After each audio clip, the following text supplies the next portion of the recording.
Hello বন্ধুরা, welcome to 10 minute school. বন্ধুরা, আজকে আমরা একটি ক্রয় জাবেদার উদাহরণ নিয়ে কথা বলবো এবং আমরা দেখব যে আমরা কিভাবে ক্রয় জাবেদাটি করতে পারি।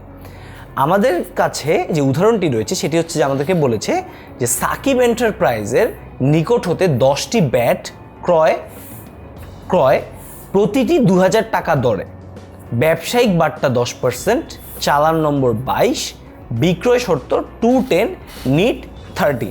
বন্ধুরা, আমাদের সাকিব আল হাসানের যে এন্টারপ্রাইজ, সেই এন্টারপ্রাইজ থেকে আমরা 10টি ব্যাট ক্রয় করবো। তো আমাদের ক্রিকেট ব্যাট, এই 10টি ক্রিকেট ব্যাট আমরা ক্রয় করেছি এবং এই 10টি ক্রিকেট ব্যাট আমি ক্রয় করার সময় আমি 2000 টাকা, অর্থাৎ প্রতিটি ব্যাটের দাম হচ্ছে বন্ধুরা 2000 টাকা।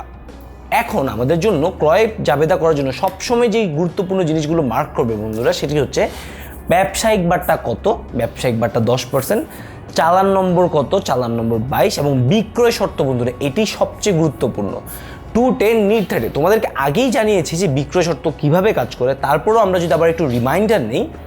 210, নিট 30 বলতে বোঝায় বন্ধুরা, তুমি যদি ক্রয়ের এই 10 দিনের মধ্যে টাকাটি পরিশোধ করে দাও, তাহলে তুমি 2% বার্তা পাবে। অর্থাৎ তোমার যে এখানে 2000 টাকা করে 20,000 টাকা দেওয়ার কথা ছিল, তার থেকে 2% তুমি বার্তা পেয়ে যাবে। এবং নিট 30 বলতে বন্ধুরা যে জিনিসটি বোঝায় সেটি হচ্ছে যে তোমার এই টাকাটি 30 দিনের মধ্যে পরিশোধ করতেই হবে। অর্থাৎ বন্ধুরা এটিই হচ্ছে যে কোনো বিক্রয় শর্ত। আচ্ছা, তাহলে আমাদের কাছে এখন যেটি বলা হয়েছে যে সাকিব আল হাসানের নিকট হতে 10টি ব্যাট, সাকিব এন্টারপ্রাইজের নিকট হতে 10টি ব্যাট ক্রয়, আমাদের সাকিব আল হাসান সবার প্রিয় দেখে বারবার সাকিব আল হাসান বলে ফেলতেছি। প্রতিটি ব্যাট 2000 টাকা দরে, ব্যবসায়িক বার্তা 10%, চালান নম্বর 22, এবং বিক্রয় শর্ত 210, নিট 30। আমি এই ক্রয় জাবেদার ক্ষেত্রে কি করব বন্ধুরা?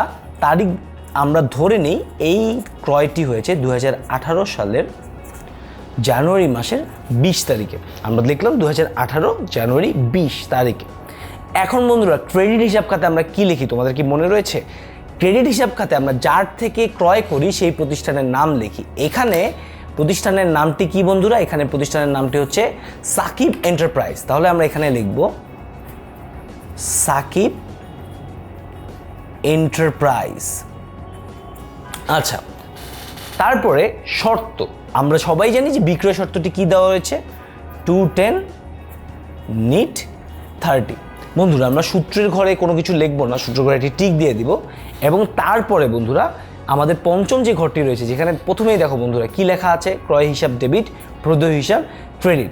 এখানে আমরা কি লিখব বন্ধুরা? এখানে আমরা টাকার অঙ্কটি লিখব। তাহলে আমরা 2000 টাকা দিয়ে 10টি ব্যাট ক্রয় করেছি, প্রতিটি ব্যাটের দাম 2000 টাকা। তাহলে আমাদের টোটাল টাকার যে অঙ্কটি সেটি হচ্ছে 20,000 টাকা।